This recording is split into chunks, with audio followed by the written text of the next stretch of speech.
بسم الله الرحمن الرحیم. یو خبره په دې روایت هلال کې هغه بله پکې لږه سیوا کړله، دا ګواهي چې پیش کېږي، مثال ته ناست قاضي جج تاله ګواهان رالل که نه، کله کله به داسې وي چې ګواه به تا ته نشي رارسېدلی،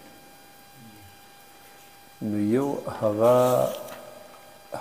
شهادت علی الرؤیت وي چې تا ته ګواه راورسي، او یو شهادت علی الشهادت وي چې ګواه تا ته راونه رسي، خو دا ګواه د دې ګواه په هغې ګواهۍ بیا دوه ګواهان قایم شول ده او هغې ګواهي پیش کړي چې واقعي مونږ د هغه نه اورېدلي، هغه وی چې او ما سپوږمۍ په دې ټیم داسې داسې لیدلې ده، ټیک ده.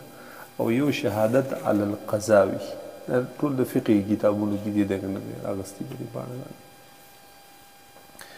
هغه دا چې مثال ستا یو ذیلي کمیټي ده، ټیک ده، لکه غټ عدالت وي، بیا پسې واړه عدالتونه یي که نه، مرکزي کمیټي ده یو ذیلي کمیټي ده د ضلعو په سطح او یا د صوبې په سطح باندې.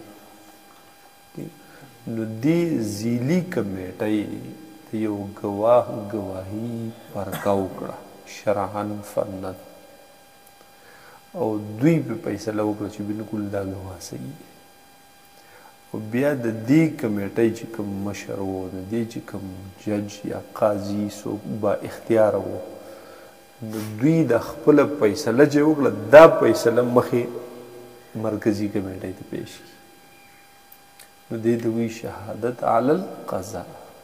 دا درې واړه شهادتونه معتبر دي، درې واړه چلېدلی شي، ٹھیک ہے. بل رویت ہلال کے رویت کے بارے میں ایک دوسرے پر بدگمانیاں اس لیے کی جاتی ہے کہ حکومتی سطح پر عید کو صرف ایک خاص تہوار کے مرتبہ میں لیا گیا ہے. حکومت پکې به خطایانې کوي، او په دې وجه چې دوی ته د اختر داسې ښکاري لکه د هندوانو د سیکانو یا د بل یو مذهب والا چې کوم د خوشحالۍ ورځ وي، دوی وایي چې دا د مسلمانانو چېرته دي چې د خوشحالۍ ورځ ده. ځکه زموږ په حکومت کې هم هغه اکثریت او کله کله ټوټل هغه سیکولر طبقه وي چې هغه د دین سره یې دومره لګاو او د دین سره هغه ټچ دومره نه وي که نه، ټیک ده. نو هغوی بیا د اختر هم داسې بس یو د خوشحاله روژه د سر هم نه رسي، اختر نه 4 او 5 جوړې جامې جوړوي نو دا ورته صرف د خوشحالۍ یو ورځ ورته ښکاري. اور رویت ہلال صرف ایک انتظامی معاملہ سمجھتے ہیں، دا یو انتظامی معاملہ صرف گنی جس میں علماء کو کوئی مداخلت نہیں، دغه رنگی نظریہ ساتھی. اور دوسری طرف والے اس معاملے میں فقط خبر صادق جس پر سننے والے کو یقین ہو جائے یہ اعلان کر کے کافی سمجھتے ہیں، حالانکہ اپنے یقین کو دوسروں پر مسلط کرنے کے لیے صرف خبر صادق کافی نہیں ہوتی بلکہ شرعی شہادت ضروری ہوتی ہے. په خپل ځان باندې چې پتا چې ستا د خبرې الزام راځي، ټیک ده، نو دغه خبر هم صرف کافي دی بیا په یو کس، خو چې ته وایې چې زما خبره دې په ټولو مسلط شي، بیا په خبر کار نه کېږي، بیا په شهادت باندې. پوه شوې بې؟ हाँ، जिस के लिए ख़ास शरायत व क़वाइद है और ये एक त्यौहार नहीं बल्कि ये एक इबादत का ख़त्म और दूसरे इबादत का शुरू करना है. ये इबादत इख्तिताम दे बल इब्तिदा शुरू है जिसमें शरीयत के बतलाए हुए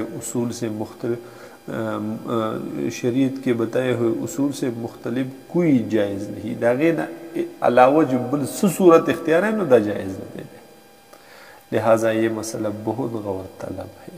بیا دې چې دا 3 فرقونه دي کتور نه وایي ګوره ګرځنه سټې. دا مفتي شفیع صاحب دا کتاب دی هغه 3 جلده دی وړوکی، د هغې نه مې رالیکلي. ښه بل څه خبره پکې پاتې وه؟ ښه